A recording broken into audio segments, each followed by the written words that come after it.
2016. During the calendar year 2018, he came to India on September 1st and stayed for a period of 30 days. During the calendar year 2019, he did not visit India at all. He came to India on January 16, 2020 and did not left thereafter. Determine his residential status for assessment year 2020 to 21. If so, two situations are given, two cases are given. If Mr. A is an Indian origin and if Mr. A, a foreign citizen, Mr. A is a foreign citizen, is not an Indian origin. The foreign citizen is leaving India for the first time on 2011-2016. He is coming back to India on 1/9/2018 and then he leaves India after a stay of 30 days. Then he is coming back to India during the previous year on 16/1/2020. So he is leaving India, he is coming back to India. Again he is leaving India and during the previous year he is coming back to India. So first write down the given information. That is, Mr. A leaves India for the first time on 2011-2016. Next one, he comes to India on 1/9/2018.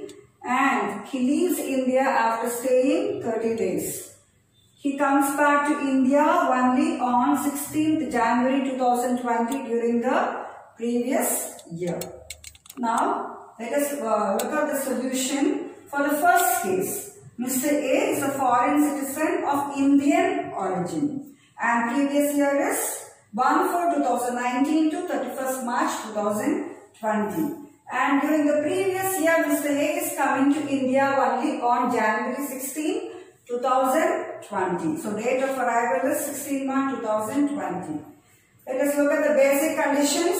The basic condition is the assessee must have stayed in India for 182 days or more during the previous year, but Mr. A is staying in India only for 75 days during the previous year because he is coming back to India only on 16/1/2020 during the previous year. In January 15 days, February 29 days and in March full 31 days totally he is staying in India during the previous year only for 75 days. So he is not fulfilling the first basic condition.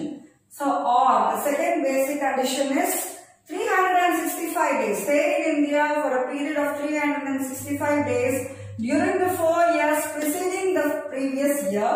And the second part of the second basic condition is 182 days during the previous year instead of 60 days. We are taking 182 days because Mr. A is a foreign citizen of Indian origin. So, let us now look at the second basic condition. First part of the second basic condition, 365 days or more during 4 years preceding the previous year. So, Mr. A is leaving India for the first time only on 2011-2016. That is during this financial year. So, 4 years starts from 1/4/2015 to 31/3/2016 and it ends on 31st March 2019. So, Mr. A has stayed in India for more than 365 days during 4 years preceding the previous year because he is leaving India for the first time only during this financial year on 2011-2016. So, Mr. A has fulfilled the first part of the second basic condition. And regarding the second part of the second basic condition, he must have stayed in India for 182 days during the previous year, but he is staying only for 75 days during the previous year. So, Mr. A is not fulfilling the second part of the second basic condition. So, he has not fulfilled the first basic condition and he has also not fulfilled the second basic condition. Since Mr. A has not fulfilled any one of the basic conditions, he is a non-resident during the financial year. In this case, Mr. A is a foreign citizen of Indian origin. That's why we are taking for the second part of the second basic condition 182 days instead of 60 days. Look at the solution for the second case. It is Mr. A foreign citizen but not an Indian origin. And first basic condition is as same basic condition. First is 182 days or more during the previous year, but Mr. A is staying in India only for 75 days during the previous year, so he has not fulfilled the first basic condition. And or regarding the second basic condition, 365 days or more during the 4 years preceding the previous year. As I told you earlier, he has stayed for more than 365 days during the previous year, so he is fulfilling the first part of the second basic condition, and 60 days during the previous year. So Mr. A should have stayed in India for 60 days during the previous year. Of course, he has stayed in India for more than 60 days. It is 75 days during the previous year. Mr. A has fulfilled any one of the basic conditions. That is, he has fulfilled the second basic condition, so he is a resident. The next one is additional conditions.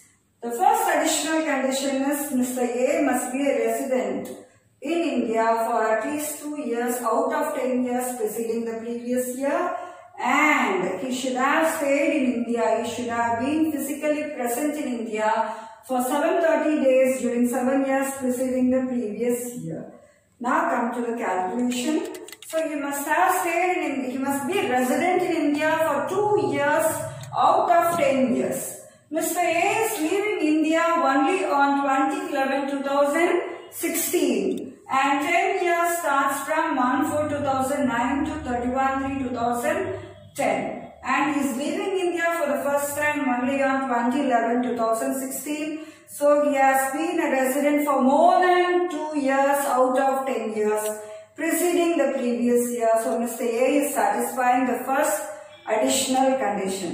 Regarding the second additional condition, he must be physically present in India for 730 days or more during 7 years preceding the previous year. And 7 years preceding the previous year starts from 1/4/2012 to 31/3/2013, and Mr. A is leaving India for the first time only on 2011/2016.